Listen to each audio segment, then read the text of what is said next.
So the question has been brought to my attention: what does it really take to be a travel vlogger, and like, is it worth it? Well, I want to be sure you guys understand what I mean when I say travel vlogger. That's like first and foremost. Like, I know I'm on a beach in Thailand and this may be a little inappropriate, but there are some really cool links in the description of this video. Look in the description. Like, there's cool stuff. Just check it out. Okay, bye. See, when I started this travel vlogging journey, I had a secondary income, and that secondary income provided me to pay my bills and live. And I really didn't have too much to worry about, to be honest with you. I just had to blog, and I had to make good content, and I had to travel around to do it. Even at that point, I was still in like the gap, you could call it, where I had enough money to live and survive, but having enough money to actually go out and travel was, you know, kind of hard. Not gonna lie. But I made it happen. You know, I made myself take one trip a month, and I made myself do a lot of editing. I shot a lot around the house, and just talked about different topics that were interesting. This is when I was in the Philippines. And obviously I'm not in the Philippines anymore, I'm in Thailand. But what few people don't understand about travel vlogging is, if you are not a person that has no 9-to-5 job, in other words, if you have a 9-to-5 job and you want to be a travel vlogger, then you're gonna have to get rid of your 9-to-5 job at some point. I mean, you're gonna have to, because there's no way you could be a quote-unquote travel vlogger and have, you know, unlimited travels with a 9-to-5 job. It's just not gonna happen.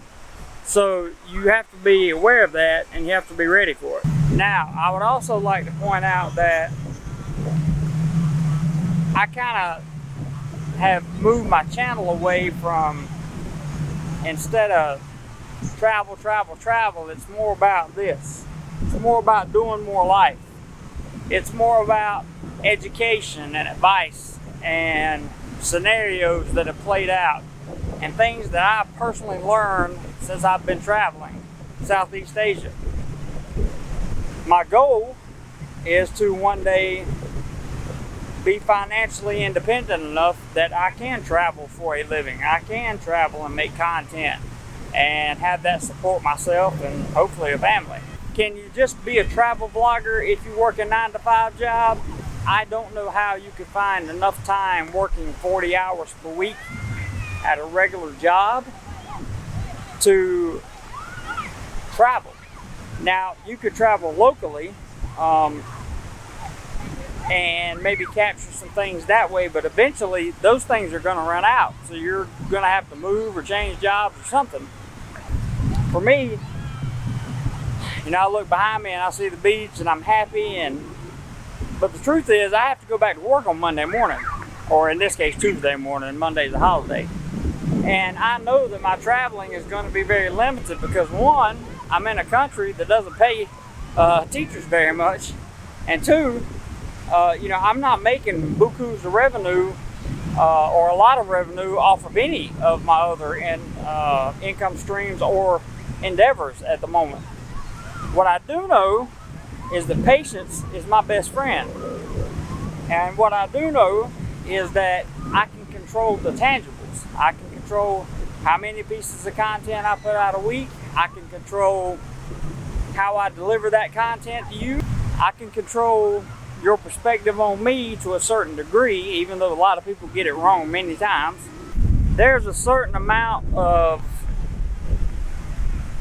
integrity that you must maintain also behind the camera, because when you work a job and you have a YouTube channel, that job, it doesn't matter if it's in Thailand or if it's in America or Canada or wherever, it doesn't matter.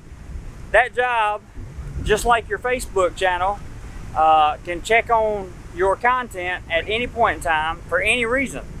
And if they don't like what they see, then you might not have a job anymore. So hopefully you build a big following. I don't know. My primary de-stressor from that is I simply don't worry about it. And I'll tell you why. I don't worry about it because I now have enough experience teaching in Southeast Asia, and I have a college degree and a TEFL, that I could literally go to just about any country in Southeast Asia and teach, including other places in Thailand. So it's not a real big deal to me. I put out on my YouTube channel content that I feel like the subscribers of this channel want to see and hear, and I put out content that I feel like other people are going to want to see and hear. Most of that content is, like I said, educational, and it's my life. It is what it is. You see it, that's what you get. I'm on the beach right now because I'm on a holiday. This is the 4th video I've shot today. It's hard work. When you have a 9-to-5 job and you want to be a travel vlogger, which is why I've stopped labeling myself as a travel vlogger, it's almost impossible. In fact, I would argue it might be impossible. What you can do is work your 9-to-5 job and build yourself a nice little niche, even if it is traveling, because that's what I'm doing. Still building the travel niche, still providing travel information, and hopefully one day enough sponsors will come along, or the website I'm working on will build itself up and we'll have enough members in our member site. There'll be enough extra special content in there that, you know, my life will kind of pay for itself, and that's what ultimate freedom and ultimate goal is. So can you be a travel vlogger with a 9-to-5 job? I'm gonna say rarely. That's gonna be my answer, is rarely. If you can be a real travel vlogger, like if you can go, I live in Thailand right now, for example. If I could travel from Chiang Mai to Koh Samui to Bangkok to Pattaya to Phuket all in 1 week and put out content that weekend and still have a 9-to-5 job, then yeah, I would say you could be a travel vlogger and have a 9-to-5 job. But you can't. You just can't. So you let your audience down a little bit, and some of them stir away from you, and that's okay. They have the right to do that. But the others, they'll stick with you through anything because they know your character, they know your value, they know what's coming next. They know you're on to something that's much, much bigger than a little tiny camera in your hand and one beach in Thailand, I assure you. So for all of you out there struggling that think you may or may not be a travel vlogger and you can't really decide, just do you. Be who you are, be your authentic self, and be transparent. That's the main thing. Then you have nothing to worry about. Doesn't matter what kind of niche you turn into. I wish you all the best. If you don't do anything else today, be sure you do more life.